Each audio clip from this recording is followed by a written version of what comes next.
मैं आज आपको जो कहानी सुनाने वाली हूँ, ये कहानी हमें उत्तर प्रदेश के झांसी में रहने वाली स्मिता जी ने भेजी है। ये कहानी सच्ची घटना पर आधारित है, जिसको खुद स्मिता जी ने अपनी आंखों से देखा है। स्मिता जी का कहना है कि अमीरी और गरीबी में फर्क करने वाले लोग ये क्यों नहीं समझते कि अच्छे बुरे हालात तो सबके आगे आते हैं। ये एक ऐसी कहानी है जिसमें अमीरी और गरीबी में फर्क दिखाया गया है। और फिर एक वक्त ऐसा आया जब गरीब औरत ने अमीर औरत का साथ दिया। और फिर कुछ ऐसा हुआ। फिर रिया अपनी मरी हुई बेटी को गोद में रखकर बुरी तरह से रो रही थी। उसे किसी की मदद की जरूरत थी, मगर उसकी मदद करने वाला कोई भी नहीं था। सारी रात वो अपनी बेटी को समझाते समझाते थक गई कि वो खाने का इंतजाम कर लेगी, मगर उसकी बेटी रोती रही, माँ मुझे भूख लग रही है। फिर रिया ने काफी हद तक कोशिश कर ली थी कि उसे खाना मिल जाए। इतनी रात को उसे खाना कहाँ मिलता। जहाँ से उसे खाने की उम्मीद थी वो वहाँ चली गई थी, मगर वो वहाँ से धक्के खाकर वापस आई थी। जब वो अपने घर वापस आई तो उसकी बेटी गहरी नींद में सो चुकी थी। हालांकि बड़ी बेटी और छोटा बेटा तो पहले ही सो गए थे। पिंकी प्रिया की सबसे छोटी बेटी थी, जिसकी उम्र 5 साल थी। उसे लगा उसकी बेटी सो गई है, मगर वो सोई नहीं थी। वो जिस तरह की कंडीशन में जमीन पर पड़ी हुई थी, उस हिसाब से कोई कैसे सो सकता है। जब उसने अपनी बेटी पिंकी को झंझोड़ा तो उसकी चीख निकल गई, क्योंकि उसकी बेटी पिंकी तो इस दुनिया से जा चुकी थी। और फिर धीरे धीरे सवेरा होने लगा। उसकी चीखों पुकार पर एक एक करके लोग इकट्ठा होने लगे। ये 10 साल पुरानी बात है, जब प्रिया की गरीब माँ लोगों के घरों में काम करने जाती थी। प्रिया के पिता की मौत हो चुकी थी। अपने पति की मौत के बाद उसकी माँ ने लोगों के घरों में नौकरानी बनकर काम करना शुरू कर दिया था। और इस तरह से वो अपना और अपनी बेटी का पेट पाल रही थी। उसकी माँ जिस औरत के यहाँ काम करती थी, वो औरत बहुत अमीर थी। उसके पति की हाल फिलहाल में मौत हुई थी, मगर वो अपने पति का बिजनेस संभाल रही थी। उसकी एक छोटी बेटी थी निधि, जो कि बहुत ज्यादा घमंडी थी। बचपन से लेकर जवान होने तक उसने कभी भी अपनी नौकरानी की बेटी से दोस्ती नहीं की थी। हालांकि प्रिया उनके घर पर अपनी माँ के साथ कभी कभी जाया करती थी। जब उसकी माँ को ज्यादा काम होता था, तब वो अपनी बेटी को अपनी जरूरत के लिए मालकिन के यहाँ लेकर आ जाती थी। कई साल गुजर गए थे। प्रिया और निधि दोनों जवान हो गई थी। निधि की माँ ने अपनी बेटी की बर्थडे पार्टी रखी थी, जिसमें बड़े बड़े अमीर परिवारों को इनवाइट किया गया था।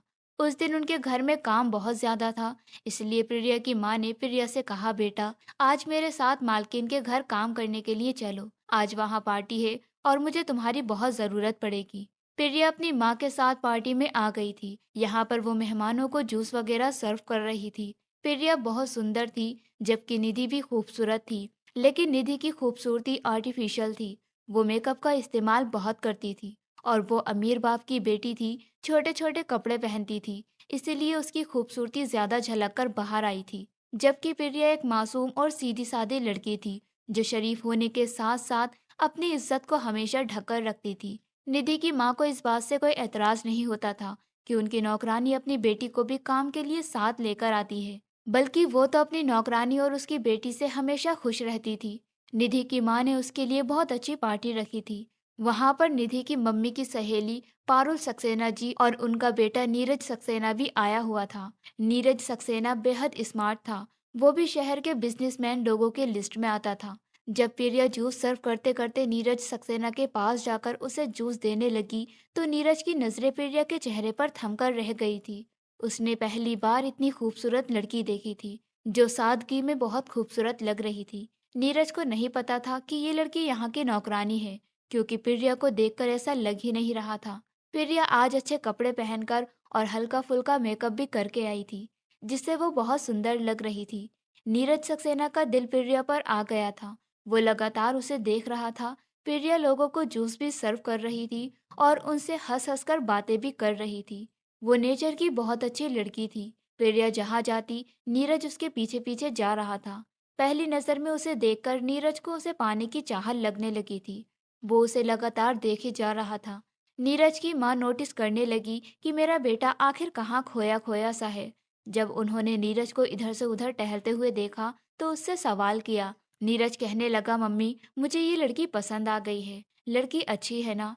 नीरज की मम्मी ने जब उस लड़की को देखा, तो उन्हें भी प्रिया पहले ही नजर में भाग गई थी। उन्होंने कहा, बेटा, ये लड़की शायद काव्या की नौकरानी की बेटी है। मैंने एक दो बार इसको यहाँ देखा है। क्या ये लड़की तुम्हें सच में पसंद आई है? नीरज कहने लगा, जी मॉम, मेरा इस पर दिल आ गया है। मैं इससे शादी करना चाहता हूँ। मेरी ख्वाहिश है कि आप कल ही इसकी माँ से मेरे रिश्ते की बात करें। उम्मीद है आपको इस रिश्ते से कोई एतराज नहीं होगा। नीरज की माँ कहने लगी, नहीं बेटा, मुझे कोई एतराज नहीं है, लेकिन तुम भी एक बार सोच लो, ये गरीब नौकरानी की बेटी है। नीरज कहने लगा, मुझे उससे कोई फर्क नहीं पड़ता। तो उसकी माँ ने हंसकर कहा, मैं तो अमीर और गरीब में फर्क नहीं करती। लड़की बहुत भोली भाली लग रही है। कल ही मैं यहाँ बात करने के लिए आऊंगी। नीरज अपनी माँ की बात सुनकर खुश हो गया था।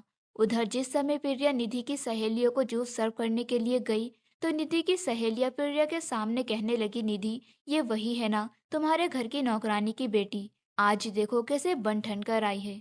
निधि ने अपने कांधे उचकाए और चेहरे पर एक घमंड भरी मुस्कान देते हुए कहने लगी, मुझे देख देख कर ये ऐसे बनना संवरना सीखी है। मेरी उतरन पहनकर आती है हमेशा।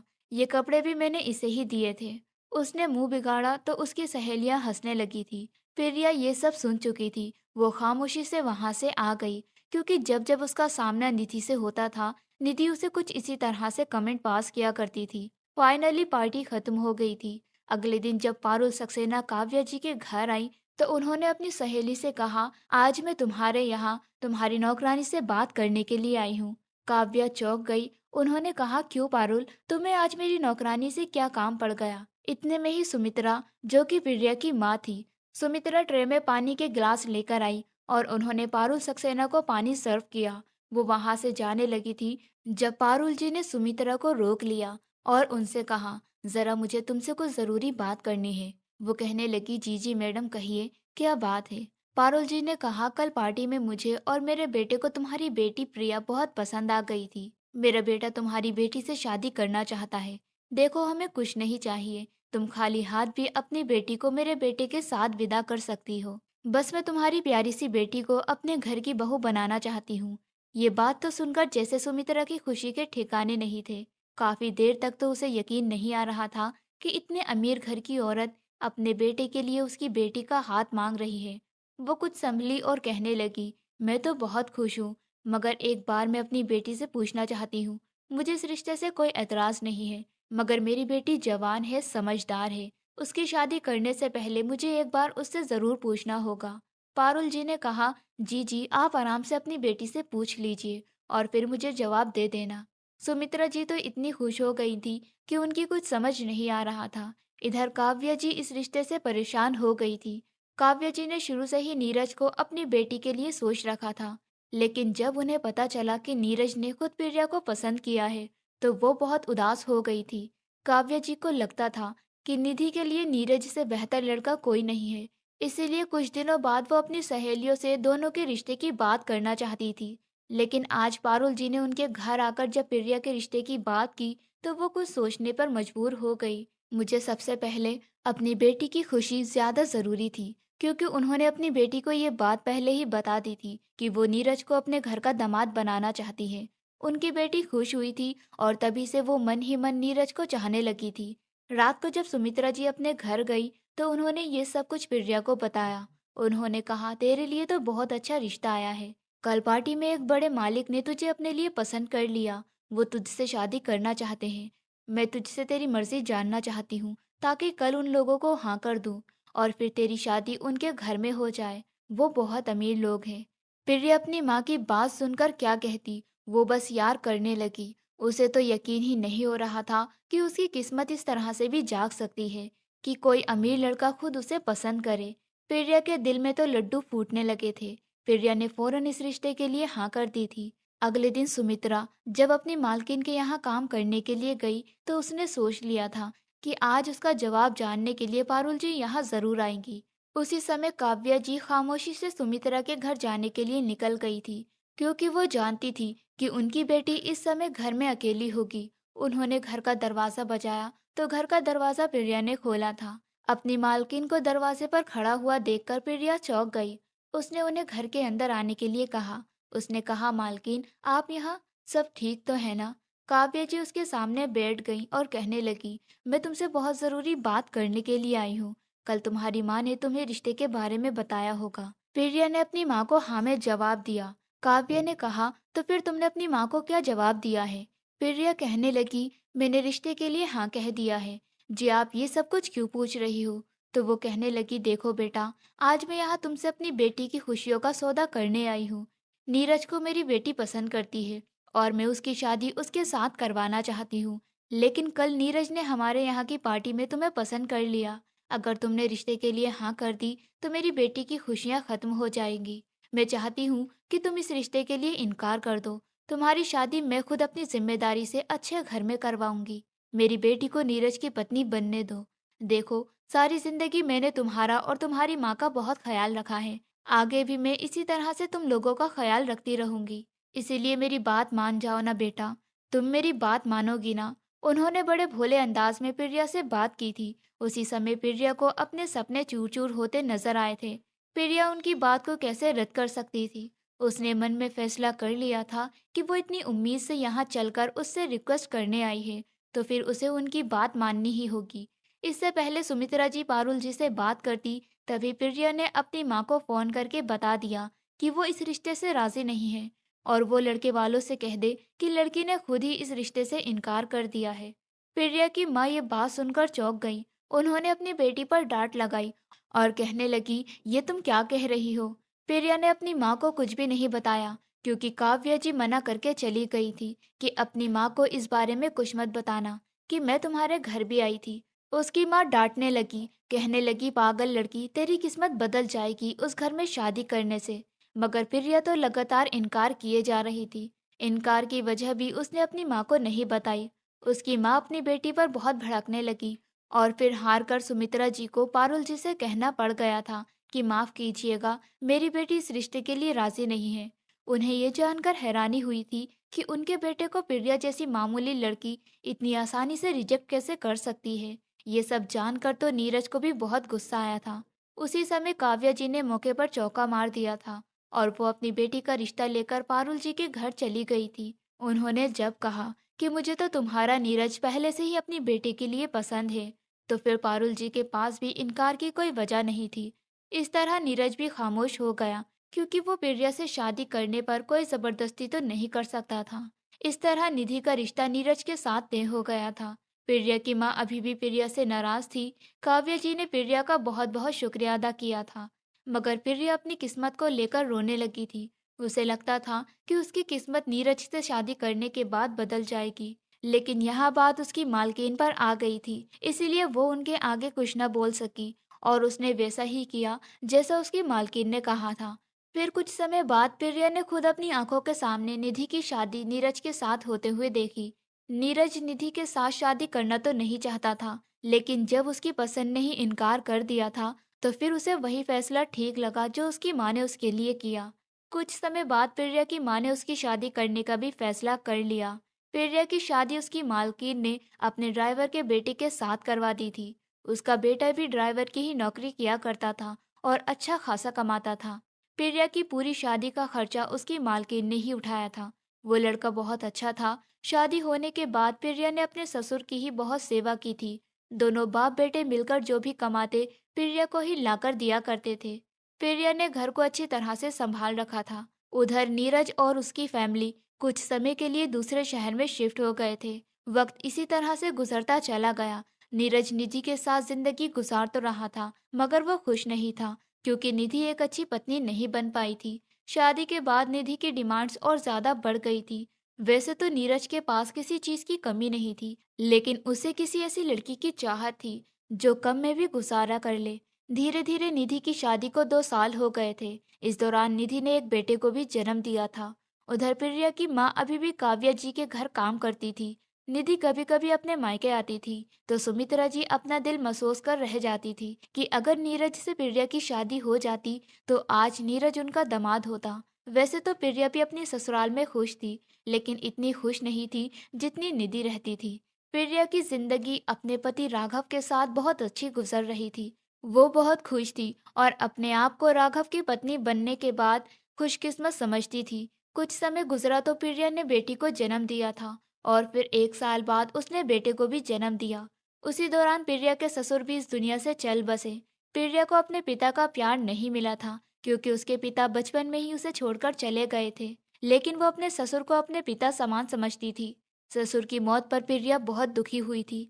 उसकी फैमिली पूरी हो चुकी थी। छोटा सा घर, दो वक्त की सुकून से पेट भर के रोटी। एक हफ्ते में एक बार उनका पूरा परिवार कहीं न कहीं घूमने जाया करता था। भले ही राघव के पास अपनी गाड़ी नहीं थी, मगर वो अपने मालिक की गाड़ी में अपने पूरे परिवार को सैर करवाने के लिए ले जाता था। उनकी छोटी छोटी खुशियां ही उनकी जिंदगी का सबसे अहम हिस्सा थी। प्रिया माँ बनने वाली थी। उसकी खुशी के ठिकाने नहीं थे। उसका पति जितनी कमाई करता, उसमें से घर का खर्च निकालकर अपनी पत्नी को दे दिया करता था। प्रिया इतनी समझदार थी कि फिजूल खर्चा ही नहीं करती थी। घर खर्चे में से भी पैसे बचा कर रखती थी। एक दिन राघव ने प्रिया से कहा, मैं तुम्हें एक सरप्राइज देना चाहता हूँ। प्रिया कहने लगी, कैसा सरप्राइज? राघव उसे और बच्चों को अपने साथ एक नए शहर में लेकर आ गया था। ये एक ऐसा मोहल्ला था जहाँ पर बहुत सारे लोग रहते थे और सबके ज्यादातर बड़े बड़े ही घर थे। प्रिया हैरान रह गई थी कि उसका पति उसे इस नए शहर में और इस मोहल्ले में क्यों लेकर आया है। तभी एक छोटे से खूबसूरत बने घर में राघव उसे और बच्चों को लेकर गया। ये घर प्रिया को बहुत पसंद आया था। ये घर उसके अपने घर से बड़ा मजबूती से बना हुआ और खूबसूरत था। प्रिया खुशी से इस घर की एक एक दीवार को छूकर देख रही थी। उसने कहा, ये घर किसका है और आप मुझे यहाँ क्यों लेकर आए हो?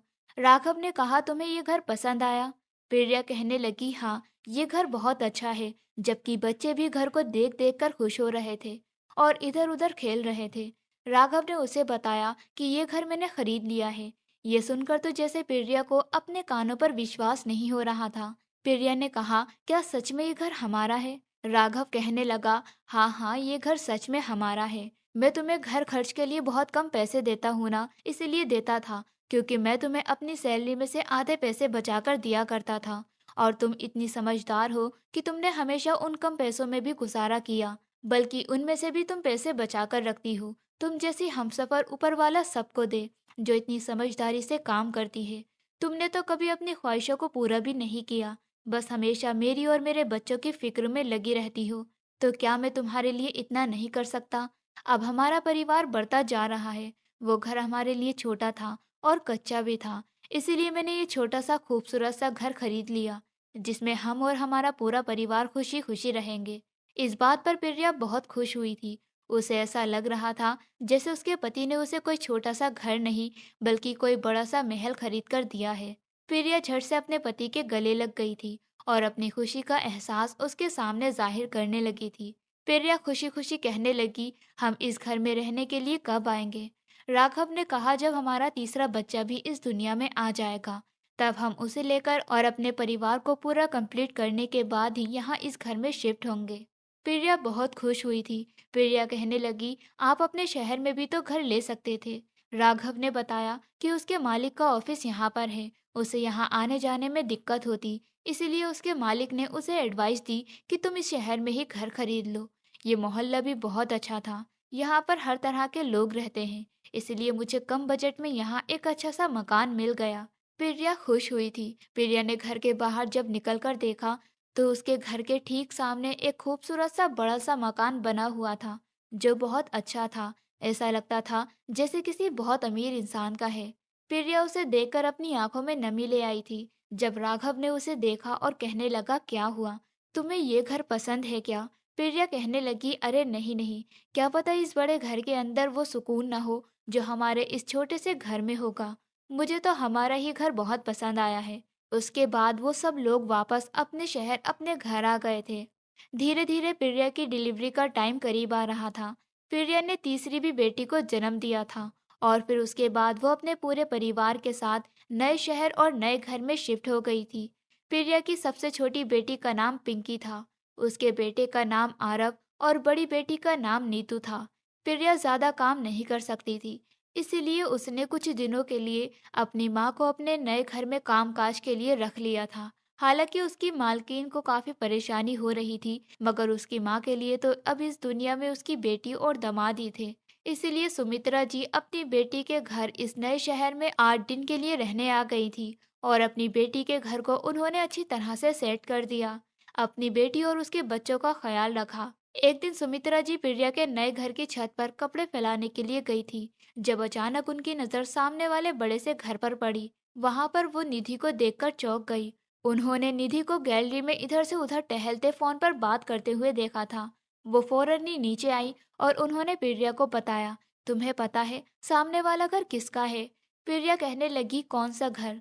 सुमित्रा जी कहने लगी, अरे वही बड़ा वाला घर जो बड़ा सुंदर बना हुआ है। ऐसा लगता है किसी अमीर इंसान का है। जानती हो वो अमीर इंसान कौन है? प्रिया ने सवाल करती हुई नजरों से अपनी माँ को देखा। वो कहने लगी, किसका घर है माँ? सुमित्रा जी ने कहा, बेटा वो नीरज और निधि का घर है। निधि शादी के बाद दूसरे शहर में शिफ्ट हो गई थी ना, तो उसका ससुराल सामने ही है। मैंने अभी निधि को सामने वाली गैलरी में देखा है। तुम ही देखो तुम्हारी और निधि की किस्मत में कितना फर्क है। अगर तुम्हारी शादी नीरज के साथ हो गई होती तो इस छोटे से घर में यहाँ बिस्तर पर पड़ी मेरी मदद की मोहताज न होती, बल्कि तुम उस सामने वाले महल में महारानियों की तरह बैठी होती और तुम्हारे आगे नौकर चाकर काम कर रहे होते। प्रिया को सुमित्रा जी की इस बात पर गुस्सा आया। उसने कहा, माँ कोई बात नहीं, ये घर भी मेरे लिए किसी महल से कम नहीं है। उसकी माँ अपना मुंह सिकोड़ते हुए रह गई थी। राघव सुबह को अपने काम के लिए निकलता और रात को घर के अंदर दाखिल होता था। एक दिन प्रिया की बेटी पिंकी घर के अंदर बहुत बुरी तरह से रो रही थी। प्रिया उसको गोद में लेकर खामोश करवाती हुई जब अपने दरवाजे पर आकर खड़ी हो गई, तो अचानक सामने से एक बड़ी सी गाड़ी आकर उसके दरवाजे से आगे से गुजरती हुई जा रही थी। तभी अचानक प्रिया की नजर उस गुजरती हुई गाड़ी में बैठे इंसान पर पड़ी, जो कि नीरज था। वो भी प्रिया को देख चुका था। उसने अपनी आंखों से चश्मा हटाकर प्रिया को बड़ी गौर से देखा था। गाड़ी आगे तक चली गई थी, लेकिन फिर भी उसने शीशे से पलटकर नजरें प्रिया पर ही जमा दी थी। प्रिया खामोशी से अपने घर के अंदर आ गई थी। उसको वो पुरानी बात याद आ गई थी जब नीरज ने खुद उसे अपने लिए पसंद किया था और नीरज ये सोच रहा था कि ये लड़की यहाँ क्या कर रही है। वो उसकी गोद में मौजूद बेटी को देखकर समझ गया था कि उसकी शादी हो चुकी है। हाँ, मगर वो ये नहीं जानता था कि उसकी शादी को तो काफी समय बीत चुका है। नीरज और निधि का एक ही बेटा था। कुछ दिनों बाद निधि का सामना भी प्रिया से हो गया था। जब वो सुबह के समय जॉगिंग पर जा रही थी और उसने घर के दरवाजे पर खड़ी हुई प्रिया को उसके पति के साथ देखा, जो अपने पति को दरवाजे पर आकर लंच बॉक्स दे रही थी। निधि काफी देर तक राघव को वहां से जाता हुआ देखती रही। फिर धीरे धीरे चलती हुई वो प्रिया के दरवाजे तक आई। प्रिया ने जब निधि को देखा तो उसने उससे पूछा था, कैसी हो निधि? निधि ने बड़े घमंड के साथ कहा, मैं तो बहुत अच्छी हूँ, तुम अपनी बताओ। आज कई सालों बाद तुम्हें अपने घर के सामने इस छोटे से घर में रहते हुए देखकर मुझे बहुत खुशी महसूस हो रही है। तुम आज भी वही गरीब औरत हो। तुम्हें क्या लगता था कि तुम नीरज से शादी करके उसके घर की मालकिन बन जाओगी? मगर नीरज को मैं पसंद करती थी। अच्छा हुआ तुम मौके पर ही रास्ते से हट गई, वरना मैं सारी जिंदगी तुम्हारा जीना दुश्वार कर देती।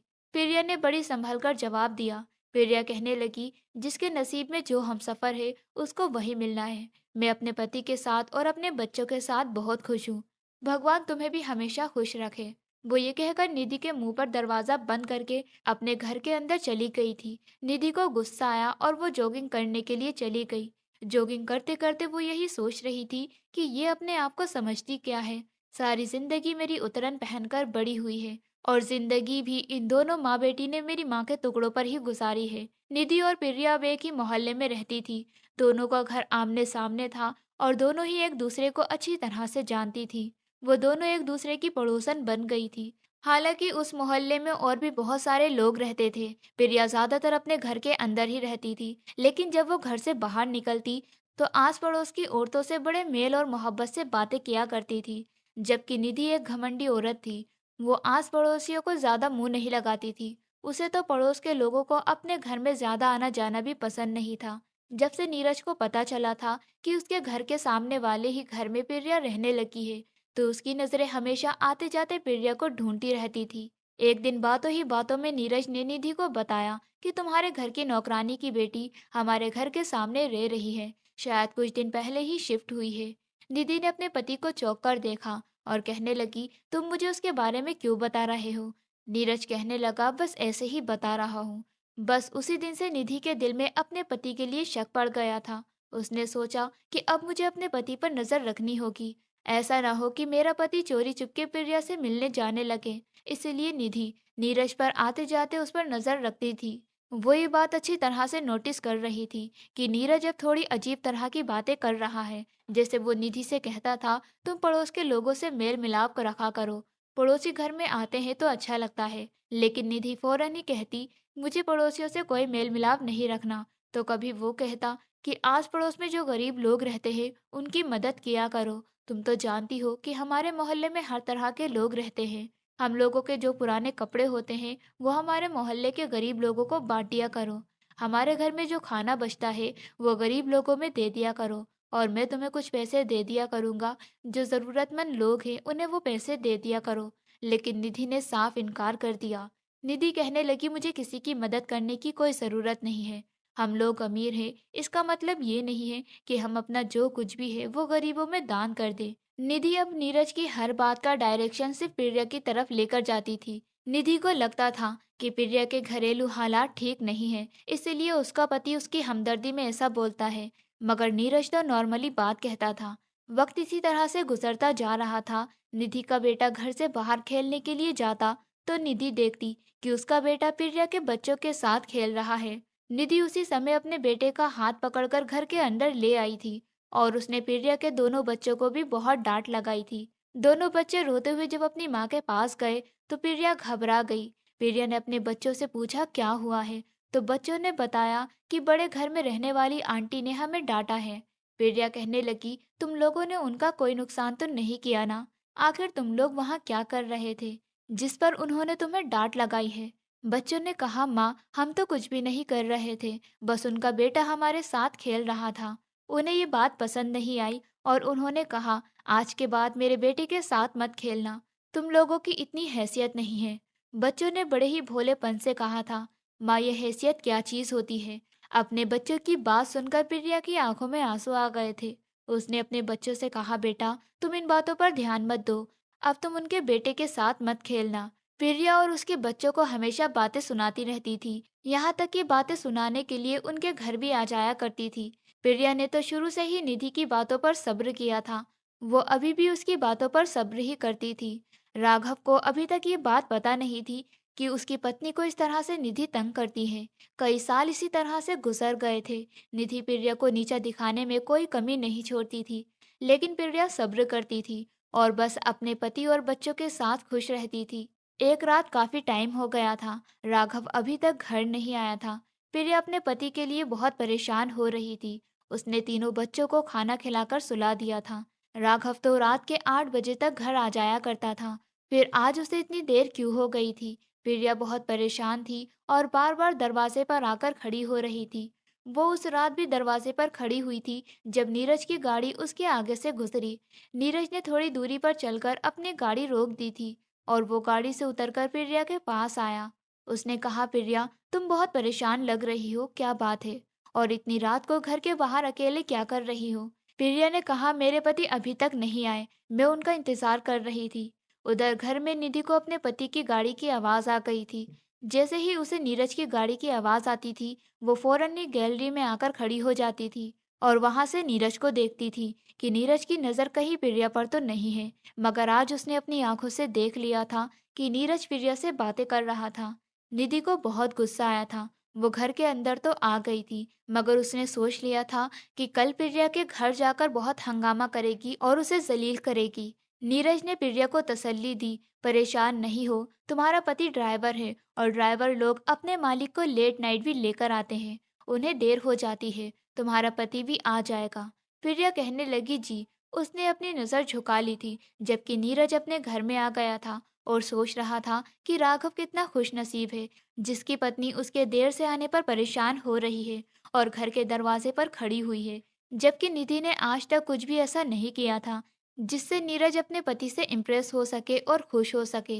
निधि तो ऐसी ही थी कि नीरज की कोई बात मानती ही नहीं थी, यहाँ तक कि उसने तो अपने माता पिता से भी उसको अलग कर दिया था। जब नीरज घर के अंदर आया तो उसे अपनी पत्नी का मूड ठीक नहीं लगा था, लेकिन उसने उसको इग्नोर कर दिया। उधर प्रिया अपने पति का इंतजार करते करते थक गई थी। वो ये नहीं जानती थी कि उसके पति के साथ क्या हुआ है। दरअसल उसका पति जब अपने मालिक को उनके घर ड्रॉप करने जा रहा था, तो जिस रास्ते से अक्सर वो लोग जाया करते थे, वो रास्ता उस दिन बंद था क्योंकि आगे कंस्ट्रक्शन का काम चल रहा था। इसलिए राघव गाड़ी दूसरे रास्ते से लेकर आया। ये रास्ता कुछ ठीक नहीं था। रात का अंधेरा गहरा होता जा रहा था। सुनसान रास्ता था। जल्दी घर पहुंचने के चक्कर में गाड़ी 120 की रफ्तार से चल रही थी। गाड़ी के पीछे मालिक बैठे हुए थे और मोबाइल में बिजी थे। सर्दियों के दिन थे, इसलिए कोहरा बहुत तेज था। गाड़ी चलाते चलाते अचानक राघव गाड़ी की स्पीड का बैलेंस संभाल नहीं सका और अचानक उसकी गाड़ी एक पेड़ से टकरा गई। जैसे ही गाड़ी पेड़ से टकराई, उसका फ्रंट सीट का दरवाजा खुला झटके से। राघव उसमें से गिर गया और गिरकर लुढ़कते लुढ़कते राघव खाई में जा गिरा था। उधर उसके मालिक गाड़ी में ही मौजूद थे। झटका इतनी जोरदार था कि मालिक के सर पर चोट आई थी, जिसकी वजह से वो बेहोश हो गए। वो काफी देर तक इसी तरह गाड़ी में पड़े रहे और राघव खाई के अंदर जा चुका था। कोई नहीं जानता था कि रात के अंधेरे में इन लोगों का इतना खौफनाक एक्सीडेंट हो गया है। जब उधर से गुजरती हुई एक गाड़ी रुकी और उसमें बैठे हुए लोगों ने जब गाड़ी की इतनी बुरी हालत देखी, तो उन्होंने पुलिस को फोन लगाया। पुलिस वाले आए, मालिक को अस्पताल भेज दिया गया। मालिक जिंदा थे और उनकी सांसें चल रही थी। उनको होश में आने के बाद पता चला कि उनका ड्राइवर खाई में गिर गया था। खाई में सर्च ऑपरेशन किया गया, मगर ऐसा करने के बावजूद भी राघव का कुछ पता नहीं चल सका। सारी रात बीत चुकी थी, आधा दिन भी निकल गया था, लेकिन राघव का कोई अता पता नहीं था। प्रिया तो अपने पति के इंतजार में पागल हुई जा रही थी। प्रिया अपने पति के हर दोस्त का नंबर लगा चुकी थी, यहाँ तक कि उसने अपने पति का भी नंबर कई बार लगाया था। उसके पति का मोबाइल तो उसी की जेब में था और खाई में गिरने के बाद मोबाइल भी गिरकर चूर हो गया था। दोपहर का समय हुआ जब प्रिया के नंबर पर किसी अननोन नंबर से कॉल आई। प्रिया ने जैसे ही कॉल रिसीव की तो उसको उसके पति की खबर मिली।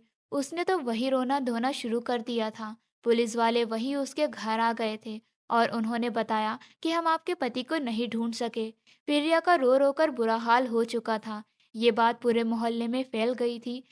सारे मोहल्ले के लोग दुख जताने के लिए प्रिया के घर आए थे। अगर किसी को दुख नहीं हुआ था तो वो थी निधि, जो प्रिया के पति के मरने पर बहुत खुश हो रही थी। प्रिया के बच्चों का भी बहुत बुरा हाल था। सबसे छोटी बेटी उसकी 5 साल की थी।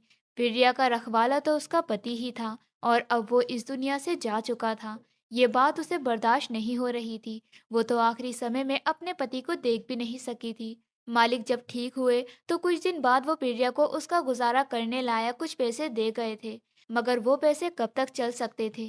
6 महीने तो प्रिया ने अपने पास से जुड़े हुए पैसों से और मालिक के दिए हुए पैसों से काट लिए थे, लेकिन उसके आगे का समय उसके लिए बहुत कठिन गुजर रहा था। बच्चे भूखे रहते थे, जबकि निधि के घर में किसी चीज की कोई कमी नहीं थी। निधि के घर जितना भी खाना बचता, वो सारा ही खाना उसकी नौकरानी घर के सामने रखे डस्टबिन में फेंक दिया करती थी। 1-2 दिन तो पड़ोसियों ने भी उसे खाना दे दिया था, लेकिन हमेशा तो कोई किसी की मदद नहीं करता ना। वक्त इसी तरह से गुजरता जा रहा था। प्रिया के लिए जिंदगी गुजारना अब बहुत मुश्किल हो गया था। वो अपने पति को याद करके बहुत रोती थी। उसके बच्चे भी हमेशा अपने पिता को याद करते रहते थे। हमेशा अपनी माँ से कहते थे, पापा कब आएंगे। मगर उन्हें क्या पता था कि अब उनके पिता कभी नहीं आने वाले थे। वो बेचारी बड़ी मुश्किल से अपना और अपने बच्चों का गुजारा कर रही थी। उसने तो अपने बच्चों का एडमिशन भी करवा दिया था। उसके पति ने 1 साल की फीस एडवांस भी दे रखी थी, इसलिए 1 साल तक तो उसके बच्चे आराम से पढ़ सकते थे। लेकिन उसके बाद क्या होगा, यही सोच सोचकर प्रिया की जान आधी हो रही थी। प्रिया जब सुबह के समय अपने बच्चों को स्कूल छोड़ने के लिए जाती थी, तो उसी समय निधि भी अपनी गाड़ी में बैठकर अपने बेटे को स्कूल छोड़ने के लिए जा रही होती थी। वो गाड़ी से निकलकर सबसे पहले प्रिया की बेइज्जती करती थी। देख लो, कहाँ तुम और कहाँ मैं। अब तो तुम्हारी जिंदगी में कुछ इसी तरह से बुरे दिन आने वाले हैं। गरीब कहीं की, मेरे बच्चे पर अपना कभी परछावा मत पड़ने देना। मैं अपने बच्चे को जब स्कूल लेकर आ जाया करूँ, जब अपने बच्चों को लेकर मेरे सामने मत आया करो। प्रिया को इतना जलील करती थी कि प्रिया के मुंह से एक शब्द नहीं निकलता था। वो बस आंसू बहाती रहती थी। निधि ये नहीं जानती थी कि ये सब कुछ प्रिया की ही तो देन थी, वरना आज निधि की जगह प्रिया ही इस गाड़ी में बैठी हुई होती। आसपास के लोग ये सब कुछ खामोशी से देखते रहते थे। वो लोग निधि को ही बुरा कहते थे, लेकिन प्रिया की भी मदद नहीं कर सकते थे। प्रिया अब काफी हद तक परेशान हो चुकी थी। उसके बच्चे कई दिनों से दिन में एक टाइम का खाना खा रहे थे, लेकिन अब तो प्रिया के पास वो भी खत्म हो चुका था।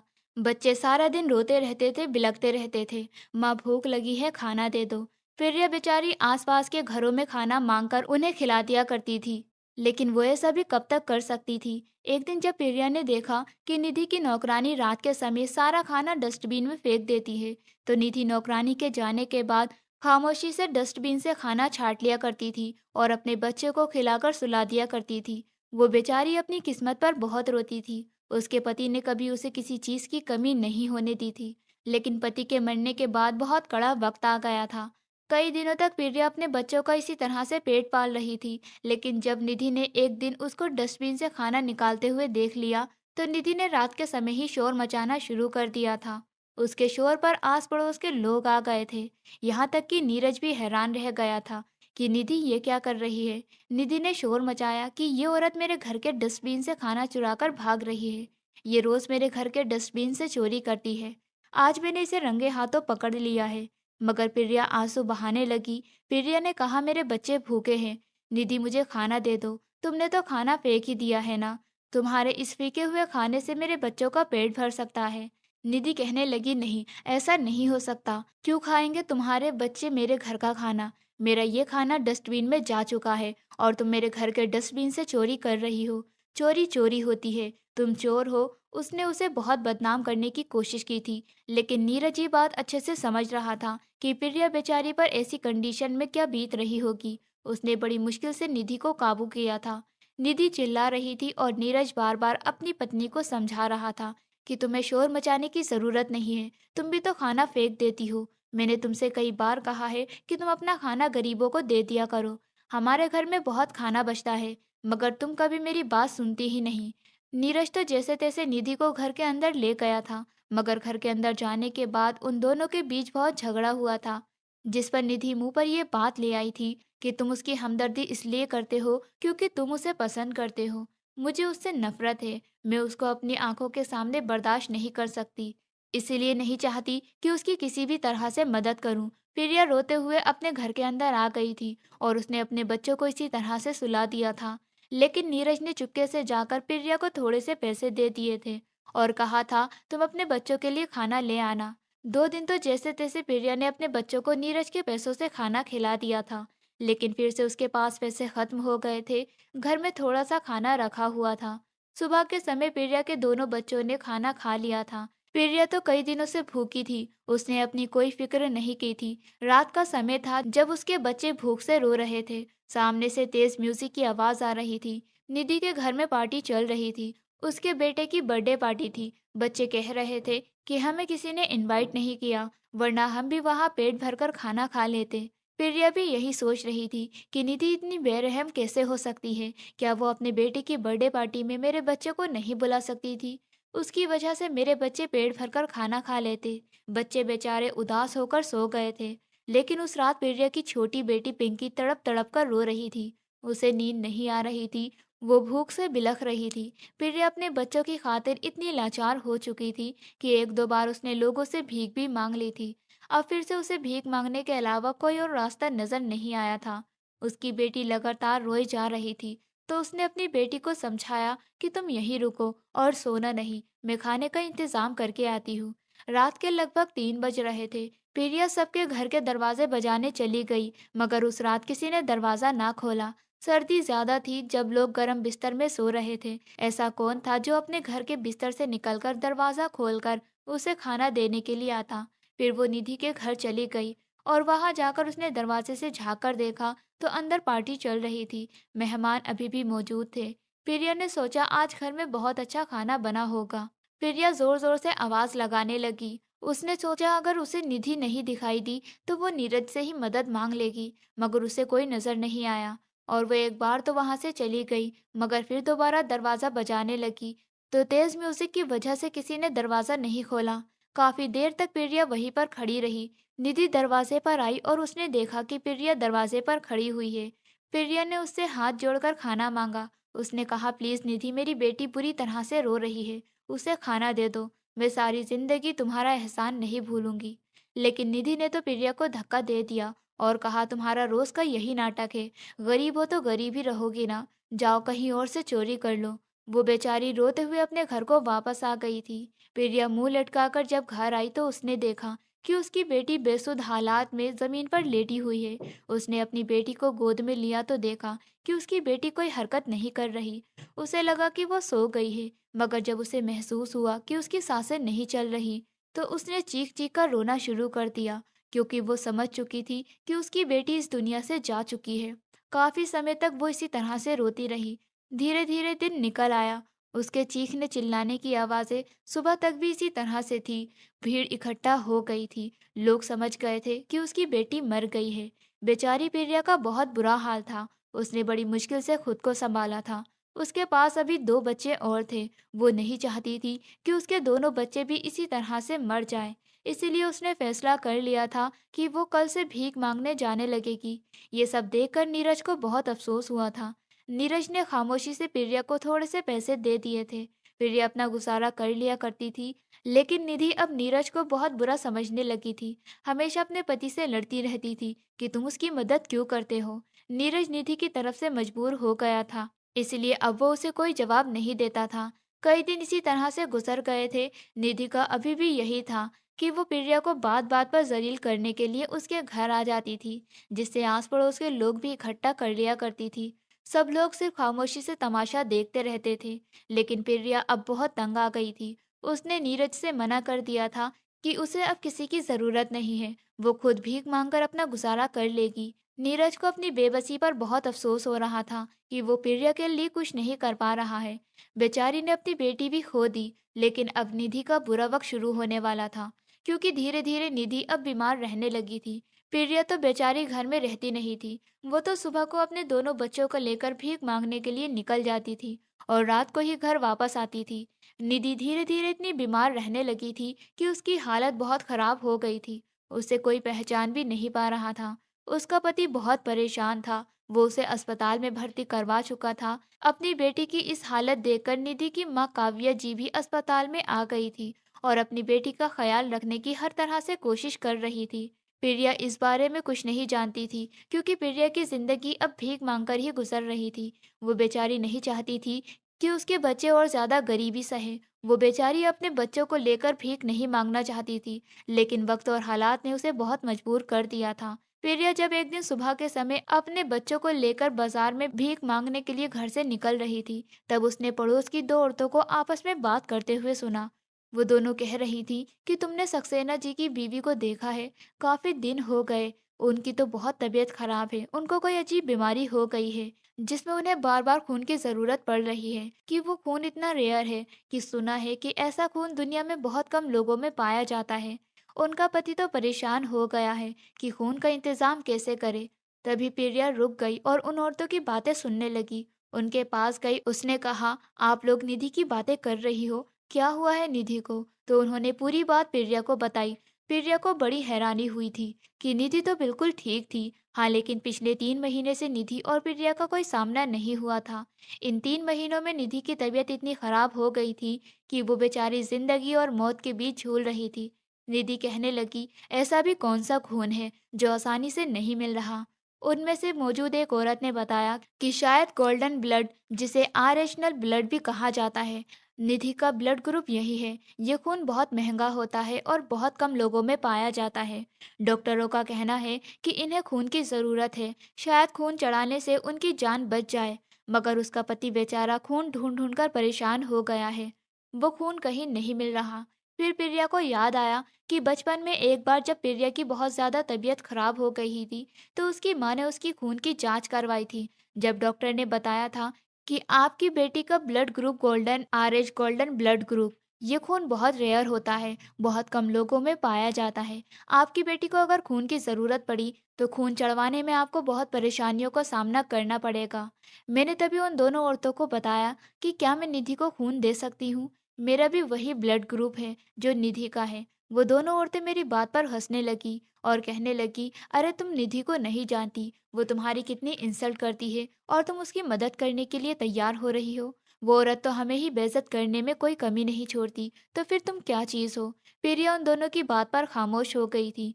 लेकिन उस दिन अपने बच्चों को पहले स्कूल छोड़ने के बाद फौरन ही अस्पताल में चली गई, जहां पर निधि एडमिट थी। उसने देखा कि वहां पर मालकिन और नीरज बैठा हुआ था। सबसे पहले प्रिया जाकर अपनी मालकिन के गले लगी और फिर उसने उन दोनों से कहा कि मैं निधि की मदद करने के लिए तैयार हूँ। उसने बता दिया कि मेरा ब्लड ग्रुप वही है जो निधि का है और जिस खून की आप लोग तलाश कर रहे हो। नीरज हैरान हुआ, कहने लगा, प्रिया तुम अभी भी निधि की मदद करने के लिए तैयार हो? उसने तुम्हें कितना बेइज्जत किया है। प्रिया कहने लगी, हाँ मैं उनकी मदद करने के लिए तैयार हूँ, क्योंकि मैं और मेरी माँ ने मालकिन का नमक खाया है और हमारे नमक में नमक हरामी नहीं है। नीरज बहुत खुश हुआ था और इस तरह से प्रिया ने अपना खून निधि को दे दिया था।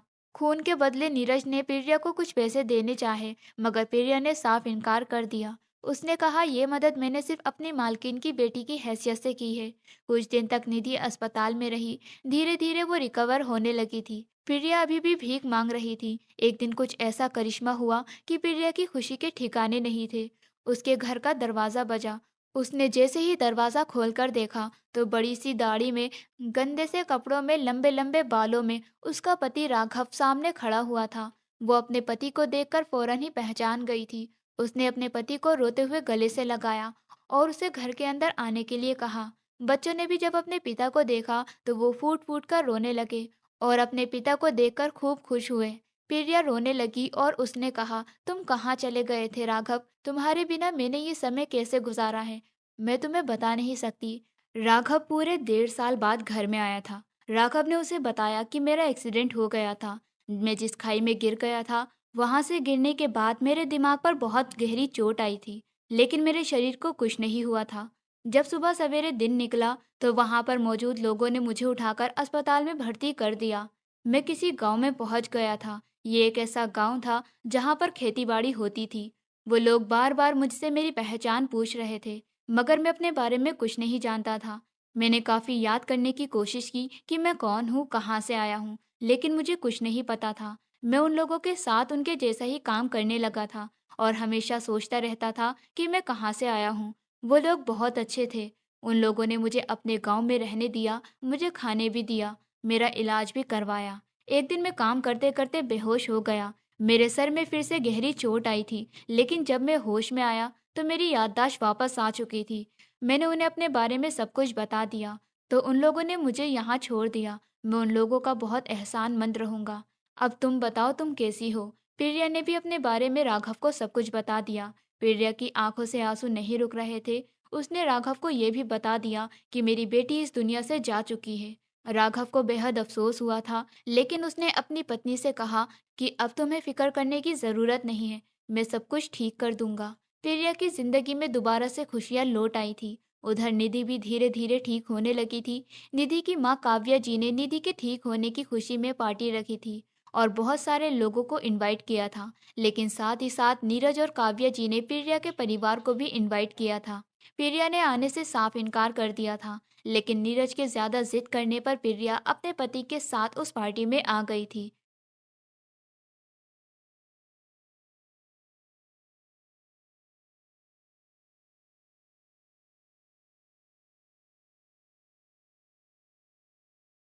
प्रिया के पति को देखकर भी सब लोग बहुत खुश हुए थे, लेकिन उस पार्टी में जाने के बाद जब निधि ने प्रिया को देखा तो वो गुस्से से आग बबूला हो गई। निधि भड़कने लगी और उसने फिर से प्रिया की इंसल्ट करनी शुरू कर दी। अब ये इंसल्ट ना तो नीरज बर्दाश्त कर सकता था और ना ही निधि की माँ।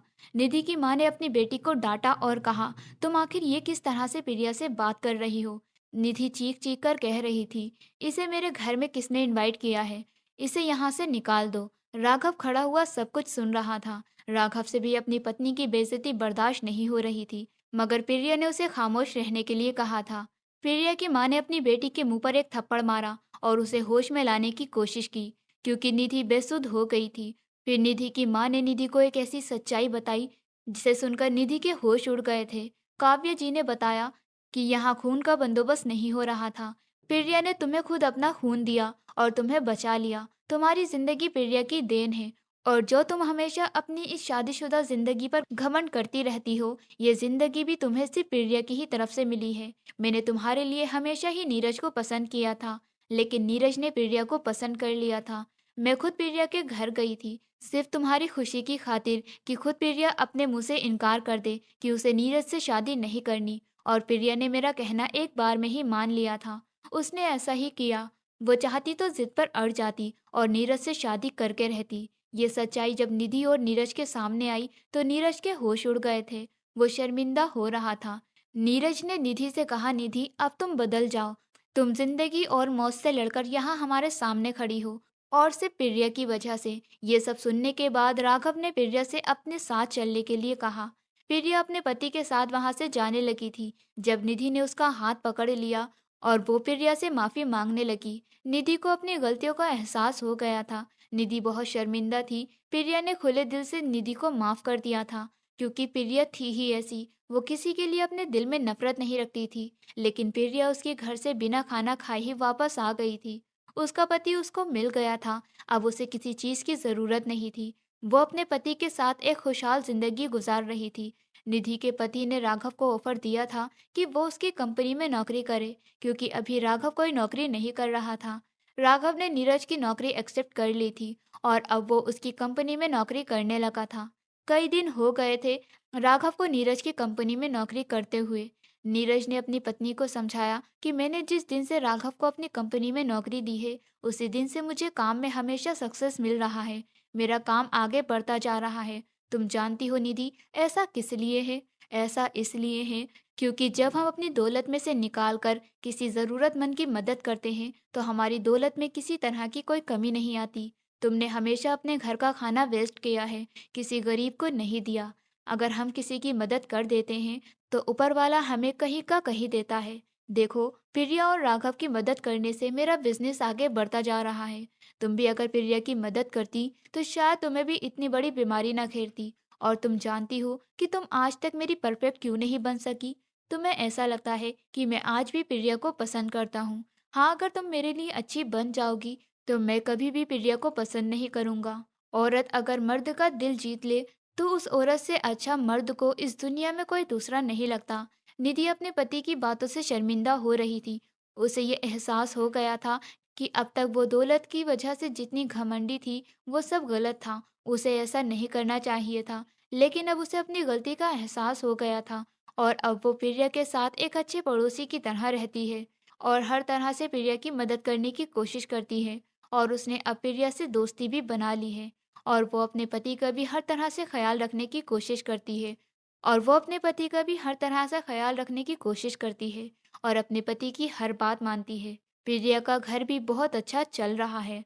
दोस्तों, उम्मीद करती हूँ आपको हमारी कहानी पसंद आई होगी। कहानी पसंद आई है तो वीडियो को लाइक करें, चैनल पर नए हैं तो चैनल को सब्सक्राइब करें और हाँ, नोटिफिकेशन बेल को ज़रूर दबाएं ताकि अगली अपडेट सबसे पहले आपको मिले।